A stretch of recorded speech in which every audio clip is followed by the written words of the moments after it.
pega o Cruzeiro, que também está com 7, confronto direto, o Vasco em 8º. O que é? Ai, fala aí na caixa. Cruzeiro que fez ontem um jogo horrível, tu viu, né? Mas tá eliminado. Eliminado da Copa Sul-Americana, o Cruzeiro. Vira a página. Botafogo tá na Champions. Tá aí, Botafogo tá aqui? 10º. Aí eu não vou... Escuta o que eu vou falar pra você. Eu não vou ficar fazendo essas contas aqui esse ano. Campeão brasileiro. Fluminense não. Dois invejosos. Meu Vasco tá tranquilo, Fernando. Vai pegar o Cruzeiro nesse final de semana, né? Vai buscar um empatezinho lá. E vai ter uma sequência de jogos fora de casa. Uma sequência que o Venê já trouxe aqui, bem difícil pro Vasco. Será que vai ser uma sequência determinante para Carille ou a torcida vai entender que é uma sequência difícil? Não vai entender. O Cruzeiro será o primeiro adversário do Vasco na sequência que o time terá fora de casa. Ao todo, serão 6 jogos longe de São Januário, lugar onde a equipe não sabe o que é perder. Até agora, foram 11 partidas distante da Colina, com 3 vitórias apenas. No Brasileirão, o Vasco vai em busca da primeira conquista como visitante. A missão não será fácil, já que o desempenho do Cruz Maltino vem sendo questionado, assim como o trabalho do técnico Fábio Carille. Pela Sul-Americana, a torcida novamente vaiou o treinador. O Vasco pouco ameaçou em campo e, mais uma vez, deixou pontos importantes para trás. No Brasileiro, o time é o 8º colocado, com 7 pontos. Nas últimas 2 partidas contra Flamengo e Lanús, o Vasco não tomou gol e pode engatar a 3ª partida consecutiva sem ser vazado. Ontem, o clube anunciou uma boa notícia: a renovação do atacante Ryan. A promessa de São Januário agora tem vínculo até o final de 2026. Ele chegou ao Gigante da Colina quando tinha 6 anos, passando por todas as categorias de formação e se destacando desde cedo. E agora pode ter a chance de provar ainda mais isso em campo. O Vasco enfrenta o Cruzeiro no domingo às 6h30 no estádio Parque do Sabiá, em busca de, quem sabe, sair com uma vitória para aliviar a pressão da equipe. E o Cruzeiro que não vive um bom momento, né, meninos? Ô, Pedrosa, você tá confiante no Vasco? Lembra aí, qual é a sequência do Vasco? O que o cara ele vai encontrar? Cruzeiro fora de casa. Operário, Copa do Brasil. Copa do Brasil. Tem Palmeiras. Sempre difícil a Copa do Brasil. Palmeiras. Tem mais alguém aí difícil, hein? A produção vai pegando aí pra gente saber essa sequência do Vasco. O pessoal vai ver lá. Lanús também. Você tá Cruzeiro, Operário, vai dizendo aí. Palmeiras, já falamos. Porto Cabedelo. Vitória e Lanús. Então, o Vitória é aqui ou lá? Também. Tudo fora. Vitória lá também? Tudo fora. Até o Lanús é tudo fora. Depois do Lanús, o Vasco faz 5 jogos no Rio de Janeiro em 6. A grande prova de fogo do Carille, você acha? Acho, com certeza. Porque fora de São Januário, ou seja... Assim, daria para encarar a próxima sequência, ela é uma sequência que vai definir o semestre do Vasco. Eu não acho isso, não. Eu acho que o Vasco vai ter, como eu disse aqui, 5 jogos no Rio de Janeiro com condições de terminar essa parte para o Super Mundial bem, tranquilo. Mas pode definir a cabeça do Carille, porque tudo é a forma como as coisas vão acontecer. Se perder para o Cruzeiro, Pedrosa, o Carille cai? Depende. Como que ele está perdendo? Ele está perdendo jogando bem? Ele está perdendo conseguindo mostrar alguma evolução? Ele está perdendo conseguindo fazer o Vasco conseguir competir? Talvez não. Se ele perder, tomar um 3-0 como ele tomou para o Corinthians, ele vai cair. É fato. Pancada, ele cai. Sim. Pancada, ele cai. Porque assim, fora o ambiente da torcida, a diretoria ela avalia desempenho. Ela avalia o que está acontecendo dentro de campo. Então assim, se a gente for pegar no preto e no branco, a temporada do Vasco, semifinal de Campeonato Carioca, caiu pro Flamengo. Ok. Passou na primeira fase da Copa do Brasil, passou na segunda fase da Copa do Brasil. Ok. Tá com 5 pontos na Sul-Americana, junto com o Lanús, que é o líder. Ok, tá vivo na competição. Sim. E tá ali, não, tava colocação no Campeonato Brasileiro. Alguém esperava algo no preto e no branco diferente disso na temporada do Vasco? Porque se esperava, tá vivendo outra realidade. Porque esse é o Vasco, é time de meio de tabela que vai ali brigar por umas Copas. Agora, o desempenho tem sido o que se espera? Talvez não. É isso que é o ponto. Eu acho que ele tem que, principalmente, solidificar a defesa do Vasco. Chegar lá contra o Cruzeiro e não ser uma presa fácil. Ainda mais nos jogos fora de casa, que o Vasco é completamente diferente do que é em São Januário. Então, assim, o que eu espero no domingo? Pelo menos pontuar, cara. Tem que jogar para pontuar, tem que jogar para brigar, entendeu? Contra o Operário, tem que vencer o Operário, porque é uma equipe maior e é uma equipe que é de primeira divisão, contra um time que tem um investimento muito menor que o do Vasco.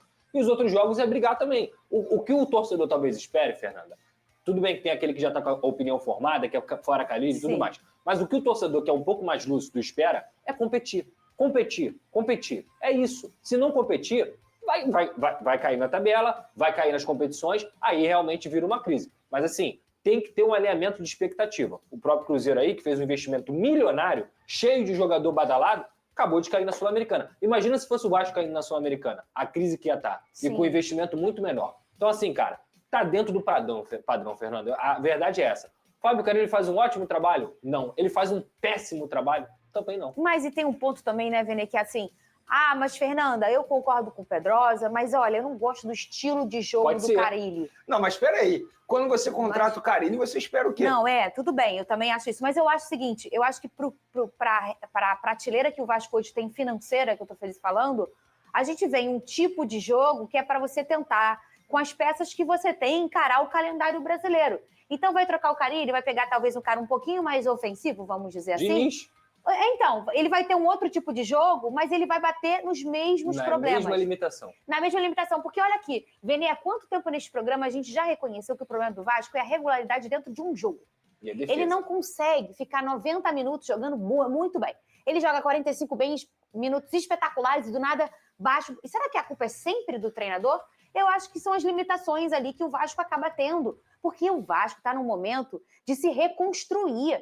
Ele teve um momento que ele virou SAF. Gente, isso é muito... Se a gente parar para pensar. E hoje ele é híbrido. E ele está procurando um novo cara, ou mulher, ou enfim, empresa, para comprar o Vasco. Então, a fase do Vasco é muito delicada, Vene Casagrande. Fernandinha, por isso que eu não culpo 100% o Carille. Sim. Óbvio, eu tenho algumas críticas. Por exemplo, o setor defensivo, que sempre foi forte na carreira do Carille, ele deixa a desejar no Vasco da Gama. Ele precisa melhorar isso. As entrevistas coletivas, eu falo isso porque a comunicação hoje em dia é extremamente importante. E numa entrevista coletiva, quando ele tenta bater de frente com o maior patrimônio do Vasco da Gama e aquele que carregou o Vasco da Gama durante muito tempo, que é a sua torcida, ele estava indo no caminho errado.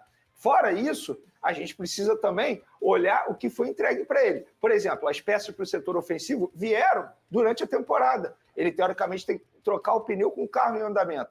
Então, eu tenho, sim, algumas críticas ao Carille, mas quando você contrata o Carille, você não pode esperar um show de espetáculo da equipe. Nunca foi isso, o Carille nunca foi isso. Ele sempre demonstrou ser um cara que entende muito de setor defensivo, saber defender muito bem. Só que no Vasco da Gama, repito, ele deixa a desejar nesse quesito. Então, concordo quando o torcedor cobra isso. Agora, cobrar um espetáculo do Carille, tendo em vista a matéria-prima que ele tem em mãos, eu acho já um exagero. Mas, repito, a minha crítica aqui também foi muito em cima do discurso dele, que eu acho que ele melhorou bastante nos últimos jogos pós-partidas. Vem comigo aqui, olha só, presta atenção. Então, portanto, galera, você conseguiu acompanhar nesse momento as palavras da galera do SBT analisando um pouquinho sobre esse confronto Vasco da Gama e Cruzeiro no Parque do Sabiá, em Uberlândia. A equipe mineira está praticamente eliminada da Sul-Americana, tomou a derrota de 2-1 para o Palestino, estava perdendo de 1-0, tomou um empate com uma falha, um frango brabo aí do Cássio, que vem sendo muito criticado. A pressão na equipe mineira também é gigantesca, Dudu cobrando na zona mista, o técnico Leonardo Jardim, o clima não é legal, assim como também na equipe do Vasco, não vem lá essas coisas com o técnico Fábio Carille. Agora, a nível de proporção, ainda acho que a equipe mineira está pior do que o Vasco, porque investimento muito alto foi feito, o elenco em nível de valor de mercado subiu muito, foi super valorizado comparado com os demais anos. E, cara, Dudu, Eduardo, Gabigol, Matheus Pereira, jogadores de salários caros e que não conseguiram render. E tá gerando um custo muito caro e saindo mais caro do que devia para a equipe do técnico Leonardo Jardim. Vamos lá, provável escalação, começar pelo mandante, o Cruzeiro deve ir com Cássio, lateral direito tem a dúvida se vai ser o William ou Fagner, mas a probabilidade que seja o William. Zagueiros, Vidalba e Jonathan Jesus, lateral esquerdo, Kaique, lembrando que Fabrício Bruno tomou o terceiro cartão amarelo e está fora. Lucas Romero e Lucas Silva, os volantes, pela ponta direita, Wanderson, pela ponta esquerda ali, improvisado, mas como meia pela esquerda o Christian, e armando jogada, Matheus Pereira. E na frente, Caio Jorge. Esse é o provável time do técnico Leonardo Jardim. Já o Vasco pode ter modificações na sua escalação. Essa escalação aqui é a provável, mas pode ter Coutinho poupado, Nuno Moreira poupado e vários atletas aí com desgaste físico. Se caso não for poupado, o Vasco deve vir a campo com Léo Jardim, Paulo Henrique, Lucas Piton na lateral esquerda, zagueiros João Vitor e Lucas Freitas. Na volância, Jair e Hugo Moura. E armando jogada, Felipe Coutinho. Pela ponta direita, Ryan. Pela ponta esquerda, Nuno Moreira. E na frente, o Pablo Verratti. Com a possibilidade de Nuno Moreira ser poupado, Coutinho ser poupado, pode ser que o Vasco venha com uma trinca de volantes, né? Pode ser Hugo Moura, Jair e Paulinho, por exemplo, né? Pode ter uma modificação tática aí do técnico Fábio Carille. Peço a você que deixe o like, é muito importante para o nosso canal. Acione o sininho de notificação para não perder nenhum conteúdo. Nossa meta é alcançar o mais rápido possível 60 mil. Eu conto muito com a sua ajuda e também com a sua moral. Vou ficando por aqui, valeu, tamo junto e é nóis! Fui!